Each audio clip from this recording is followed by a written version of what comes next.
بسم الله الرحمن الرحیم. ان الحمد لله نحمده و نستعینه و نستغفره و نعوذ بالله من شرور انفسنا و من سیئات اعمالنا. من یهده الله فلا مضل له و من یضلل فلا هادی له و اشهد ان لا اله الا الله وحده لا شریک له و اشهد ان محمدا عبده و رسوله. سلام و رحمت و برکات الهی بر یکایک شما بزرگواران. سلام که پیام محبت و دوستی است و تقدیم یکدیگر میکنیم، ارزش‌های اخلاقی والا و بالایی رو میرسونه که میتونیم با شناخت اون و عمل به اون بخشی از سعادت و رستگاری رو در زندگانی خودمون تضمین بکنیم. رحمت و برکتی که از الله برای یکدیگر تمنا میکنیم، یکی از ابعاد مهمش سعادت و رستگاری در دنیا و آخرت هست و اون جایگاهی که سعادت و خوشبختی در نظام خانوادگی داره. جالب این هست که احساس خوشبختی در زندگی، احساس خوشبختی در همزیستی با شریک زندگی و همسر کمک میکنه که انسان ابزار و اسباب لازم برای رسیدن به خوشبختی و سعادت و رستگاری واقعی در دنیا و آخرت رو داشته باشه. و به همین خاطر هست که همسر خوب، همسر نیکوکار و همسر شایسته که رفتاری خوب و پسندیده داره بر اساس فهم درستش از کتاب خدا و سنت رسول خدا صلی الله علیه و آله و سلم، نعمتی است که الله متعال به عنوان نشانه‌هایی از نشانه‌های خودش در قرآن کریم اون رو نام برده و رسول خدا صلی الله علیه و آله و سلم بهترین بهره انسان از زندگی رو همسر خوب و شایسته بیان فرمودند. الدنیا متاع و خیر متاعها المرأة الصالحة، که دنیا محل بهره برداری و بهره جویی و کامجویی و احساس سعادت و خوشبختی است که انسان با استفاده از امکانات مختلف به سعادت و رستگاری برسه. یکی از دلایل و اسباب و زمینه هایی که انسان رو به سعادت و رستگاری میرسونه و چه بسا از اهمیت و جایگاه خاصی برخوردار هست، همسر خوب و شایسته است که رسول خدا صلی الله علیه و آله و سلم از اون به عنوان و خیر متاعها المرأة الصالحة یاد فرمودند. و این نمیتونه محقق بشه. انسان نمیتونه به این خوشبختی دست پیدا بکنه مگر اینکه بفهمه که خوشبختی چیه، مگر اینکه بفهمه هدفش از زیستن و زندگی کردن در دنیا چیه. زندگی ما آکنده از فراز و نشیب‌ها و دغدغه‌ها و نگرانی‌ها و دلواپسی‌ها و نعمت‌ها و امکانات و خوشی‌ها و ناخوشی‌ها، سختی‌ها، دشواری‌ها، آسانی‌ها، امیدها و ناامیدی‌هایی است که همه رو باید در یک مفهوم کلی تعریف بکنیم و اون شناخت الله متعال است. و وقتی که انسان بخش عمدی از حیات و زندگانی خودش رو با همسرش سپری میکنه، با اعضای خانواده‌اش سپری میکنه، در نظامی تحت عنوان نظام خانوادگی سپری میکنه، بر این اساس هست که فهم و شناخت و رویکرد عملی و اعتقادی هر یک از این افراد پیرامون ما تأثیر بسزایی بر رویکرد ما در تعامل با این هدف زندگی داره.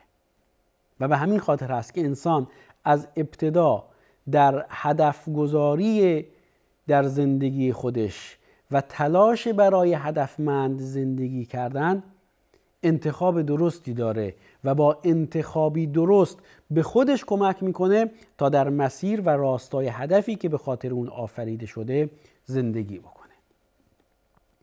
و به همین خاطر میبینیم که حساسیت این موضوع در زندگی رسول خدا صلی الله علیه و آله و سلم نمایان میشه و حتی در رابطه با جزئی ترین مسائلی که میتونه خواسته و مطلوب یک زن در زندگی باشه، آیات قرآنی و راهنمود الهی نسبت به رسول خدا صلی الله علیه و آله و سلم برای حفظ و یا اصلاح این نظام خانوادگی، حتی در شرایطی که یک خواسته به ظاهر معمولی برای همسران رسول خدا صلی الله علیه و آله و سلم هست، با اون اهمیت و جایگاه خاصی که داره نمایان میشه و همسران رسول خدا صلی الله علیه و آله و سلم که بنابر طبیعت بشری خودشون در اینجا خواسته ای رو مطرح میکنند که حلوایی در خونه باشه، شیرینی در خونه باشه، عسلی در خونه باشه و یک موضوع کاملا پیش پا افتاده است، اما موضوع تربیت خانوادگی است و اصلاح خانواده الگو و نمونی است که قرار برای همه افراد بشر، اون دسته از اونها که خواهان سعادت و رستگاری هستند، این نظام خانوادگی الگو بشه. لذا هدایت و راهنمود الهی دخالت میکنه و بهشون تذکر میده و یادآوری میکنه که شما خواهان دنیا هستید یا خواهان الله و رسولش، و اونها هم الله و رسولش رو انتخاب میکنند و این میشه فضیلتی ماندگار برای اونها و الگویی برای همه زنان و دختران مسلمان و مردها و پسران مسلمان که میخوان در نظام خانوادگی خودشون درست زندگی بکنند و قبل از اون درست انتخاب بکنند. به این خاطر هدف گذاری در زندگی برای هدفمند زندگی کردن در ارتباط با تشکیل خانواده و راجع به نظام خانوادگی از همون ابتدای تصمیم گیری برای انتخاب همسر و شریک زندگی حائز اهمیت هست و ببینیم که چه کسی رو به عنوان شریک زندگی و همسر خودمون انتخاب میکنیم. بهترین هدایت رسول خدا صلی الله علیه و آله و سلم هست. میفرمایند علیک بذات الدین، دیندار رو انتخاب بکن. اونجاست که با این انتخاب درست میتونیم در مسیر درست گام برداریم. سوره مبارکه بقره آیه 21: یا ایها الناس اعبدوا ربکم الذی خلقکم. ما آفریده شده ایم و آفرینش ما با اون هدف بزرگی است که در سوره مبارکه ذاریات اومده. این چطور تحقق پیدا میکنه؟ فرمان الهی، دستور الهی، آگاهی دهی با امر و دستور به این که اعبدوا ربکم الذی خلقکم والذین من قبلکم لعلکم تتقون. که این ایمان، که این عبادت درست با تقوا در یک جهت است. نخستین راهنمود الهی در سوره مبارکه بقره، بزرگترین سوره قرآن، که در ابتدای اون میاد ذالک الکتاب لا ریب فیه هدی للمتقین. لذا اگر ما بخوایم نگاهی داشته باشیم به قرآن کریم و اینکه این مفاهیم چطور میتونه ما رو در زندگی و حیات و نظام اجتماعی و خانوادگی که داریم به سعادت و رستگاری برسونه، این رو میگه که باید مسیر ایمان رو پیشه بکنیم، باید مسیر تقوا رو پیشه بکنیم، باید مسیر عبادت و بندگی الله رو اتخاذ بکنیم که همین هدف زندگی ماست و همین یعنی هدفمند زندگی کردن. چطور میخوایم این راه رو پیدا بکنیم؟ ذالک الکتاب لا ریب فیه هدی للمتقین. راه و نشانه روشن و آشکاری است برای تقوا پیشگان، برای پرهیزگاران، برای متقین، برای اهل تقوا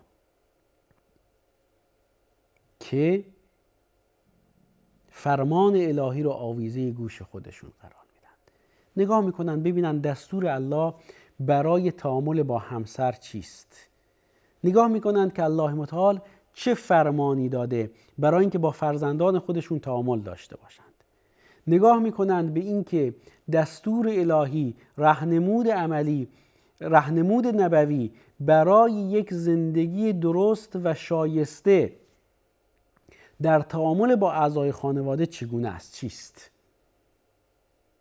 و به این خاطر زندگی رسول خدا صلی الله علیه و آله و سلم همواره فراروی اونهاست و تلالو و درخشش راهنمودهای نبوی و نور درخشان هدایت که از پنجره‌های زندگی نبوی سوسو میزنه بر خانه انسان مسلمان زن و مرد مسلمان میتابه و درخشش اون وارد خانه انسان مسلمانی میشه که به دنبال سعادت و رستگاری در زندگی خانوادگی خودش همراه با شریک زندگی خودش هست تا روزگاری وقتی که قیامتی میشه و حساب و کتابی میشه، این بشارت و مژده الهی در گوششون طنین انداز بشه که ادخلوا الجنة انتم و ازواجکم تحبرون، که به همراه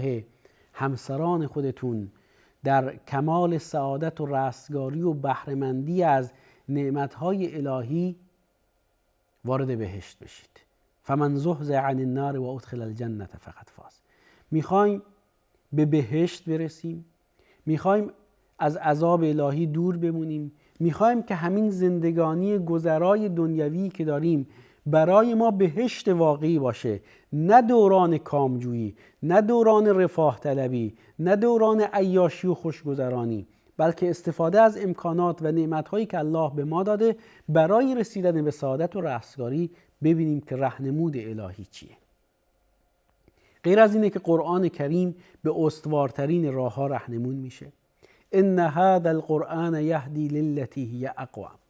قرآن به استوارترین راه ها هدایت میکنه، راه های استواری رو که الله متعال در قرآن کریم برای درست زندگی کردن و برای رسیدن به سعادت و خوشبختی و برای تعامل درست و مثبت با همسر برای ما بیان فرموده، اینها رو بخونیم. سوره مبارکه بقره، سوره مبارکه طلاق و دیگر آیات قرآنی، سوره مبارکه احزاب، سوره مبارکه نور و دیگر سوره ها و آیاتی که در رابطه با نظام اجتماعی و نظام خانوادگی ما دستورالعمل های واضح و روشنی داره و بلکه قرآن رو از اول تا آخر بخونیم که به ما نشون میده که چطور هدفمند زندگی بکنیم، به ما یادآوری میکنه که هدف زندگی ما چیه و چه هدفی باید سرمشق و سرلوحه زندگی ما باشه.